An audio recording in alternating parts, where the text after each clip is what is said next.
ग्रिफिथपुर नाम का एक गांव था जहां पर अंबिका नाम की एक बूढ़ी औरत रहा करती थी। उसका एक बेटा भी था जो शहर में इंजीनियर था। हर साल 1 महीने के लिए वो अपनी माँ के साथ रहने आया करता था। एक बार ग्रिफिथपुर में प्रधान ने गांव वालों को इकट्ठा किया और उनसे कहने लगा, गांव वालों, ध्यान से सुनो। सरकार ने एक प्रतियोगिता का आयोजन किया है जहां पर अलग अलग गांव से कुछ लोग आएंगे। कैसी प्रतियोगिता और किस चीज की प्रतियोगिता? साइकिल चलाने की प्रतियोगिता होगी और जो भी ये प्रतियोगिता जीतेगा उसे 5 लाख रुपयों का पुरस्कार मिलेगा। क्या सच में? अगर ऐसा है तो मैं भी इसमें हिस्सा लूंगा। नहीं ले पाओगे बच्चे, क्योंकि ये प्रतियोगिता बुजुर्ग महिलाओं के लिए ही है। एक प्रतियोगिता पहले गांव में आयोजित की जाएगी, जिसमें से पहले और दूसरे स्थान पर जो आएगा वो आगे दूसरे गांव वालों के साथ 5 लाख रुपयों के लिए प्रतियोगिता में हिस्सा लेगा। साइकिल चलाने की प्रतियोगिता गांव में होने वाली थी और गांव में अंबिका का बेटा अथर्व अपनी माँ से मिलने आता है। माँ, मैं आ गया। अरे मेरा बेटा शहर से आ गया। कैसा है रे तू? थोड़ा दुबला लग रहा है। वहाँ पे खाना वगैरह ठीक से मिल रहा है क्या? नहीं माँ, मैं अच्छे से खाना वगैरह खा रहा हूँ। बस मैंने जिम जाना शुरू कर दिया है, इसीलिए थोड़ा पतला लग रहा हूँ। वैसे माँ, मैं जब आ रहा था तब मैंने सुना कि गांव में बुजुर्ग महिलाओं के लिए साइकिल की प्रतियोगिता होने वाली है। आप उसमें हिस्सा क्यों नहीं ले रही? बेटा, मैं ढंग से चल भी नहीं पाती हूँ। साइकिल तो दूर की बात है। बचपन में खूब साइकिल चलाया करती थी, मगर अब साइकिल पर बैठ भी नहीं पाती हूँ। काश मैं उस प्रतियोगिता में हिस्सा ले पाती। ये सुनकर अथर्व परेशान हो जाता है। वो मन ही मन सोचता है कि अगर मैं अपनी माँ का सपना पूरा नहीं कर सकता तो मैं किस काम का। अथर्व अपनी माँ से कहता है, माँ, आप निश्चिंत हो जाइए। मैं तब तक चैन से नहीं बैठूंगा जब तक मैं आपके लिए साइकिल ना बना लूं। अथर्व अपने घर के आंगन में साइकिल बनाना शुरू कर देता है। अंबिका गांव में होने वाले साइकिल रेस की प्रतियोगिता में नाम लिखाने प्रधान के दफ्तर में पहुंचती है, जहां पर प्रधान और उसकी पत्नी चमेली बैठी हुई थी। चमेली अंबिका को देखकर कहती है, आओ अंबिका आओ, यहाँ कैसे आना हुआ? कोई काम आ गया क्या? दरअसल मैं भी गांव में होने वाले प्रतियोगिता के लिए नाम लिखाना चाहती हूँ। ठीक है, मैं तुम्हारा भी नाम लिख देता हूँ। मगर तुम जानती हो ना कि ये धीरे चलने का रेस नहीं है, बल्कि साइकिल रेस है। अंबिका अपना नाम लिखवाकर वहाँ से चली जाती है और दूसरी ओर अथर्व लकड़ी की साइकिल बना लेता है और माँ अंबिका के पास ले जाता है। माँ, मैंने साइकिल बनाकर तैयार कर दी है। इस पर एक बार बैठकर देखिए। हाँ बेटा। अंबिका साइकिल पर बैठ तो जाती है, मगर साइकिल को आगे नहीं चला पाती है। उसके पैर में जोर से दर्द होना शुरू हो जाता है। वो साइकिल से नीचे उतर जाती है और अथर्व से कहती है, बेटा, अब मेरी उम्र हो गई है, मुझसे साइकिल नहीं चल पाएगी।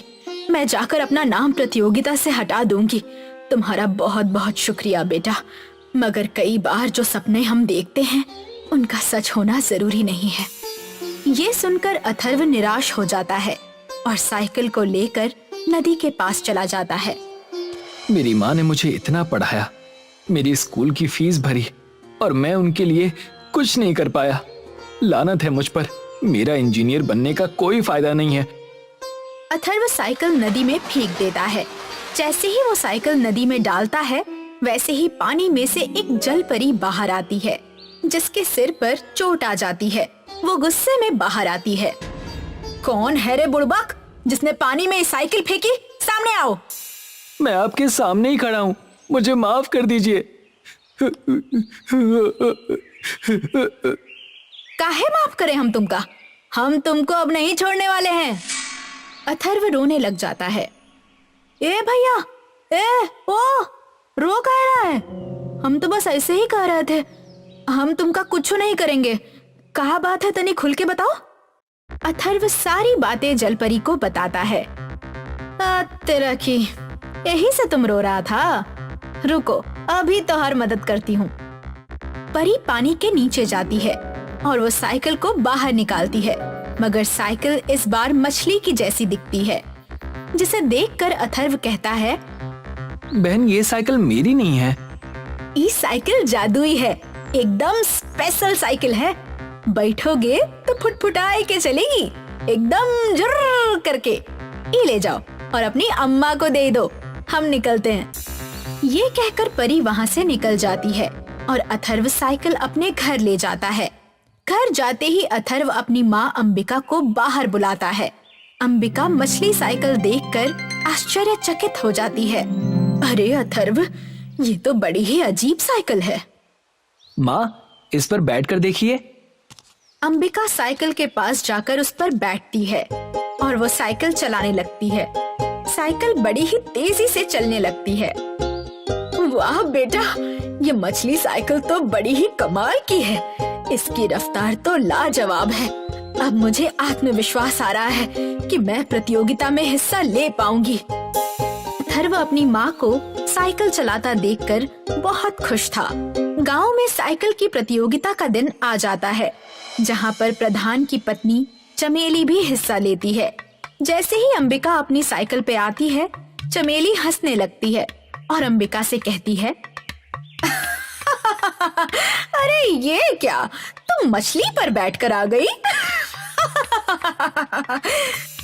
ये मछली साइकिल है चमेली, ये सबसे अच्छी साइकिल है। जीतूंगी तो मैं ही। फिर जाऊंगी सरकार के आयोजित साइकिल प्रतियोगिता में और जीत कर आऊंगी 5 लाख। प्रतियोगिता शुरू होती है।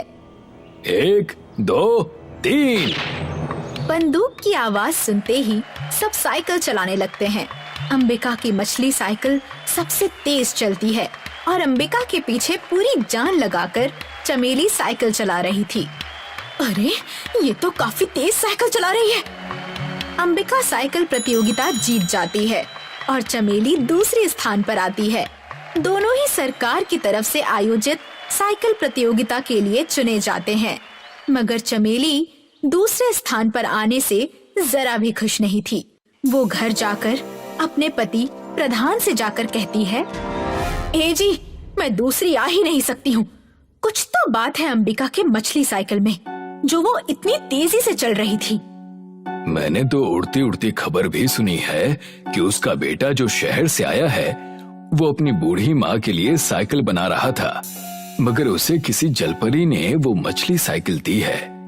हमें कुछ करना होगा, नहीं तो वो बुढ़िया सरकारी साइकिल प्रतियोगिता में भी जीत जाएगी और 5 लाख रुपए की रकम भी ले जाएगी। तुम चिंता मत करो चमेली, मेरे पास एक तरकीब है। कैसी तरकीब है आपके पास? तुम देखती रहो चमेली, वो उस प्रतियोगिता में भाग भी नहीं ले पाएगी। प्रधान और चमेली अंबिका की मछली साइकिल चुराने का षड्यंत्र रच रहे थे और दूसरी ओर अंबिका और उसका बेटा अथर्व बहुत खुश थे। माँ, आप तो पहले स्थान पर आ गईं। सब कुछ तुम्हारी वजह से हुआ है बेटा। अगर तुम ना होते तो शायद मैं उस प्रतियोगिता में हिस्सा भी नहीं ले पाती। माँ, ये तो मेरा फर्ज था। मैं अभी आया, साइकिल को पास के पेड़ पर लॉक करके। अथर्व साइकिल को पास के पेड़ पर लॉक कर देता है और अपने घर निकल जाता है। जैसे ही रात होती है, प्रधान के गुंडे साइकिल को चोरी करने के लिए आते हैं। ये साइकिल तो बड़ी ही अलग है, मछली की तरह दिख रही है। तभी प्रधान जी से चुराने के लिए कह रहे होंगे। चलो जल्दी इसका ताला तोड़ो और ले चलो। जैसे ही उनमें से एक ताला खोलने के लिए उस साइकिल को छूता है, वैसे ही उसे करंट लग जाता है और वो जोर से चीखता है। अरे चिल्ला क्यों रहे हो? सबको बता देगा क्या? पहली बार चोरी कर रहा है। दूसरा गुंडा भी ताला खोलने के लिए जैसे ही साइकिल को छूता है, वैसे ही उसे भी करंट लग जाता है। अभी समझ आया क्यों मैं चीख रहा था। दोनों कैसे न कैसे करके वहाँ से भाग जाते हैं और सुबह होते ही प्रधान के घर जाते हैं, जहाँ प्रधान और चमेली दोनों वहीं पर होते हैं। वो गुंडे सारी बातें प्रधान और चमेली को बताते हैं। प्रधान सोच में पड़ जाता है। ऐसा कैसे हो सकता है? साइकिल में पक्का कुछ जादुई है। साइकिल को छू नहीं सकते, मगर उस पेड़ को जला तो सकते हैं ना? वाह चमेली वाह, तुम्हारा तो जवाब नहीं। जैसे ही रात होती है, प्रधान और चमेली अंबिका के घर के बाहर आते हैं और देखते हैं कि वो मछली साइकिल उस पेड़ से लगी हुई थी। प्रधान अपने हाथ में तेल और उसकी पत्नी के हाथ में मशाल लेकर आए थे। पति देव, इस पेड़ पर तेल डाल दो। अभी डालता हूँ। प्रधान उस पेड़ पर तेल डाल देता है। ना रहेगी बांस और ना बजेगी बांसुरी। जैसे ही चमेली पेड़ पर आग लगाने जाती है, वैसे ही वो जलपरी वहां आ जाती है। काहे? नहीं नहीं नहीं नहीं, काहे हरकत कर रही हो बहनी? कोनो लाज शर्म है कि ना तुम में? ए प्रधान, तुमको बड़ी चुलबुलाहट हो रही है का? अभी निकालते हैं तुम्हारा चुलबुलाहट हम। रुको। अरे जलपरी जी, आप यहाँ पर? हमें माफ कर दीजिए, हमें वो सरकार की साइकिल प्रतियोगिता जीतनी थी, मगर ये साइकिल बड़ी ही तेज चलती है, इसीलिए हमने ऐसी हरकत की। जलपरी एक मंत्र पढ़ती है और प्रधान और चमेली दोनों ही मछली में बदल जाते हैं। जलपरी दोनों मछलियों को अपने साथ ले जाती है। थोड़े दिन बाद सरकार द्वारा आयोजित साइकिल प्रतियोगिता होती है। प्रतियोगिता में अंबिका जीत जाती है और 5 लाख रुपए से वो गांव वालों की मदद करती है और गांव वाले उसे प्रधान बना देते हैं। मोहन के पापा माखन एक बढ़ई है जो कि लकड़ियों की चीजें बनाकर बेचते हैं। पर जब से बाजार में प्लास्टिक की चीजें आने लगी है, तब से लोगों ने मोहन के पापा से चीजें खरीदना कम कर दिया है, जिससे उनको पैसों की बहुत कमी होने लगती है। पापा, आप मेरे लिए कभी भी खिलौने लेकर नहीं आते, जबकि मेरे सभी दोस्तों के पास बहुत सारे खिलौने हैं। बेटा, तुम्हारे पास भी खिलौने की कमी थोड़ी ना है, तुम भी अपने खिलौने से खेला करो। पर पापा, मेरे सारे खिलौने लकड़ी के हैं और पुराने भी हो चुके हैं, पर मेरे दोस्तों के पास प्लास्टिक के नए खिलौने हैं। बेटा, तुम तो घर की परिस्थितियों को जानते हो, तुम्हारे पास लकड़ी के खिलौने हैं, उनसे ही खेल लो। ठीक है पापा, लेकिन मेरे सारे दोस्तों के पास साइकिल है, आप मेरे लिए साइकिल क्यों नहीं खरीद कर लाते? मुझे अब साइकिल चाहिए। अगर आप मुझे साइकिल लाकर नहीं देंगे तो मेरे दोस्तों के बीच में मेरी बेइज्जती हो जाएगी और फिर मुझे अकेले ही रहना पड़ेगा। ठीक है बेटा, मैं कोशिश करता हूँ कुछ पैसे जुटाकर तुम्हारे लिए साइकिल खरीद सकूं। आजकल मेरी हालत बहुत खराब है ना, तो कोई भी मेरे हाथ से बनी चीजें नहीं खरीद रहा है। अब जमाना बदल गया है पापा, आपको भी ये लकड़ी का काम छोड़कर कोई नौकरी की तलाश करनी चाहिए। ठीक है बेटा, वैसे भी इस व्यापार में अब कुछ रहा नहीं, मैं कोई नए काम की तलाश करूंगा ताकि कम से कम तुम्हारी जरूरतें पूरी कर सकूं। अब माखन अपना लकड़ी का काम करना छोड़कर किसी नए काम की तलाश में निकल पड़ता है। उसको इस काम के अलावा और कोई दूसरा काम नहीं आता है, इसलिए कोई भी उसको काम पर नहीं रखता। क्या तुम मेरे दुकान पर आने वाले सामान का हिसाब किताब करके मुझे बता सकते हो? नहीं साहब, मैं इतना पढ़ा लिखा नहीं हूँ जो ये सब कर सकूं। कोई दूसरा काम है तो बताइए। तो क्या तुम पूरे दिन गोदाम से सामान की बोरियां पीठ पर लाद कर मेरी दुकान पर ला सकते हो? दिन में तुम्हें कम से कम 100 बोरियां लानी होंगी। अपने बेटे मोहन के लिए माखन ये काम करने के लिए राजी हो जाता है, पर वो शरीर से इतना हट्टा कट्टा नहीं है कि हर दिन इस तरह से मजदूरों की तरह काम कर सके। वो दिन की तेज धूप में सामान की बोरी पीठ पर उठाता है और चक्कर खाकर नीचे गिर जाता है। अरे तुम में तो जरा सी भी जान नहीं है, तुम क्या काम करोगे मेरी दुकान पर? जाओ, घर चले जाओ और कल से मत आना। अब माखन को महाजन ने भी काम पर से निकाल दिया था। वो और भी कई जगह पर जाकर काम ढूंढता है, पर उसको काम नहीं मिलता और वो उदास चेहरा लेकर घर वापस लौट जाता है। पर वो देखता है कि मोहन उससे पहले ही घर आ चुका है और उसका भी चेहरा लटका हुआ है। क्या हुआ बेटा, काम मुझे नहीं मिला और चेहरा तुम्हारा लटका है? पापा, आज प्रिंसिपल ने मुझे लेट स्कूल पहुंचने की वजह से घर भेज दिया। कोई बात नहीं बेटा, इसमें इतना उदास होने की क्या बात है। कल से तुम समय रहते स्कूल चले जाना। पापा मैं तो हमेशा टाइम से ही घर से निकलता हूँ, पर स्कूल इतनी दूर है कि पहुँचते पहुँचते देर हो जाती है। ठीक है, मैं कल तुम्हारे प्रिंसिपल से बात करूंगा। अगले दिन माखन स्कूल पहुंचकर प्रिंसिपल से इस बारे में बात करने लगता है। आइए, आप ही का इंतजार कर रही थी। अब क्या बताएं मैडम, हम लोग तो सुबह ही घर से निकल गए थे, पर रास्ता इतना लंबा है कि यहाँ आते आते दोपहर हो गई।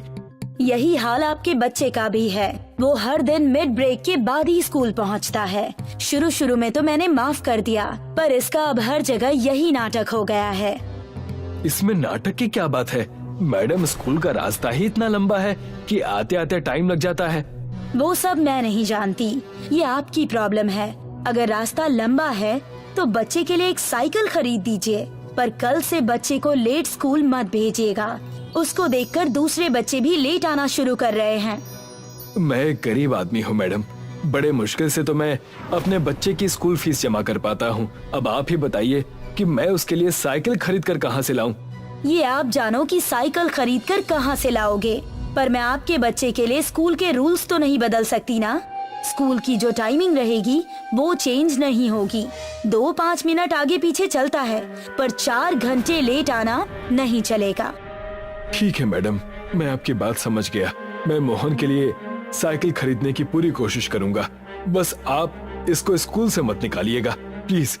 देखिए, मैं भी नहीं चाहती कि किसी बच्चे का फ्यूचर खराब हो। मेरे लिए तो सभी बच्चे एक जैसे ही हैं। जैसे आपका बच्चा है वैसे ही मेरा बच्चा और किसी दूसरे अमीर का बच्चा।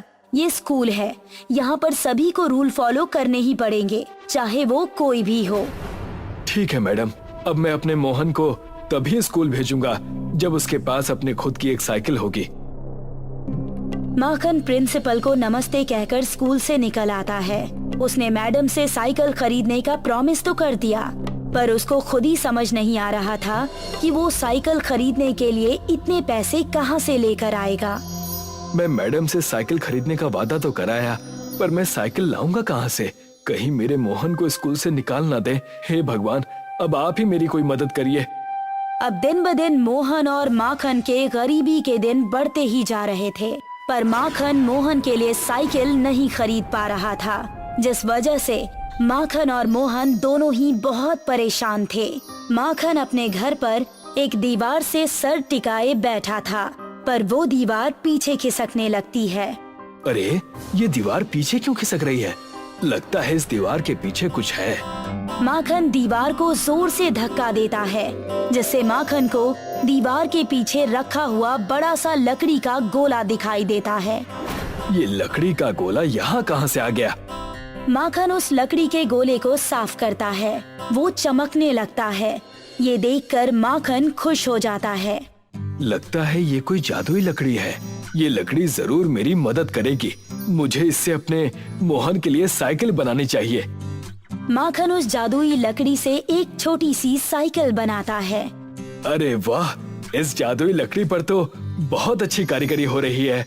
जैसे ही माखन उस छोटी सी साइकिल को जमीन पर रखता है, वो छोटी सी साइकिल एक बड़ी सी साइकिल में बदल जाती है और वो साइकिल बहुत ही चमकने लगती है, जिसे देखकर मोहन बहुत खुश हो जाता है।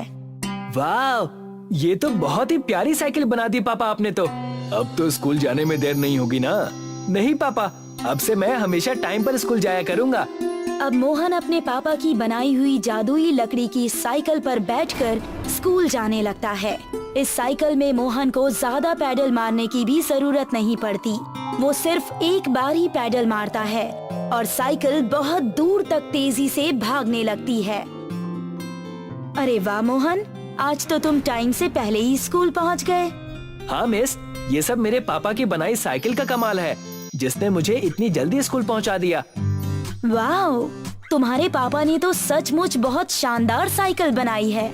अब तुम हमेशा टाइम पर आना और मन लगाकर पढ़ाई करना। ठीक है मिस। अब मोहन हर दिन टाइम पर स्कूल जाता है। उसकी जादुई साइकिल उसको बहुत कम समय में ही स्कूल से घर भी पहुंचा देती है। मैंने अपने बेटे के लिए तो साइकिल बना दी, पर अभी भी बहुत सारे बच्चे ऐसे हैं जिनके पास ना तो स्कूल जाने के लिए साइकिल है और ना ही उसे खरीदने के लिए पैसे और ना ही कोई अन्य साधन। माखन उस जादुई लकड़ी के गोले से और भी कई सारे साइकिल बनाता है जो कि जादू से बड़ी साइकिल बन जाती है। अब माखन बाजार में बहुत ही कम कीमत पर गरीब बच्चों को वो सारी साइकिलें बेचा करता है।